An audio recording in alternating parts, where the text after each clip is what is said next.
আগামীকাল তৃণমূলের ২১শে জুলাইয়ের সভা ধর্মতলায় সভায় যোগ দিতে শনিবার সকাল থেকে রাজ্যের বিভিন্ন প্রান্ত থেকে হাওড়া স্টেশনে আসছে তৃণমূল সমর্থকরা।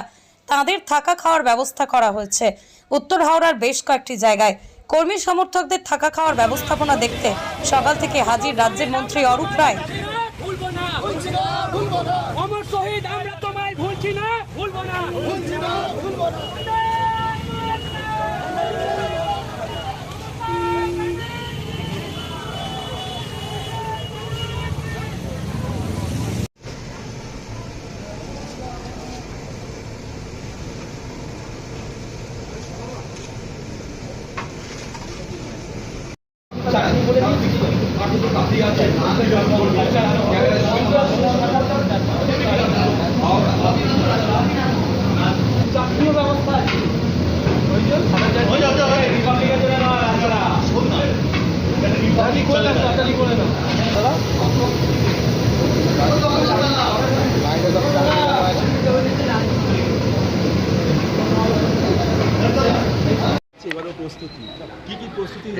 এবারে আরও বেশি চাপ, আরও বেশি লোক আসবে।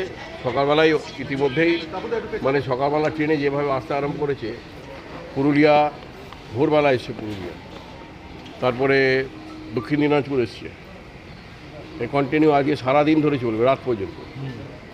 তা সুতরাং এবারে প্রেশার অনেক বেশি লোকও আসছে, সুতরাং অটোমেটিক্যালি খাবারও বাড়ছে। এবারে গৌতম যেটা করেছিল, সোয়াবিনের তরকারি আলাদা, ও আমাকে বললো যে ডিমটা আলাদা করবে, ডিম সবাই খায় না, ওই জন্য ডিমটা আলাদা করবে। ডিমের তরকারি আলাদা, সোয়াবিন আর আলুর তরকারি একটা। আমি তোমাকে বলবো সোয়াবিনের সঙ্গে রাজমাটা দিয়ে দেবো, ও রাজমাটাও ঢুকিয়ে দিবি তার সঙ্গে, এবং ডিমটা আলাদা করে দিয়েছে। তা মানুষ ভালো করে খেয়ে খাক সারাদিন।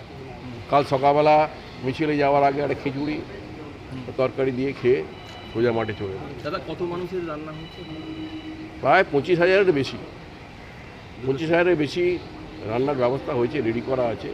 যেরকম লোক আসবে সেরকম চাপানো হবে। কতগুলো জায়গায় এরকম হয়েছে টোটাল হাওড়ায় রান্না করে খাওয়ানো?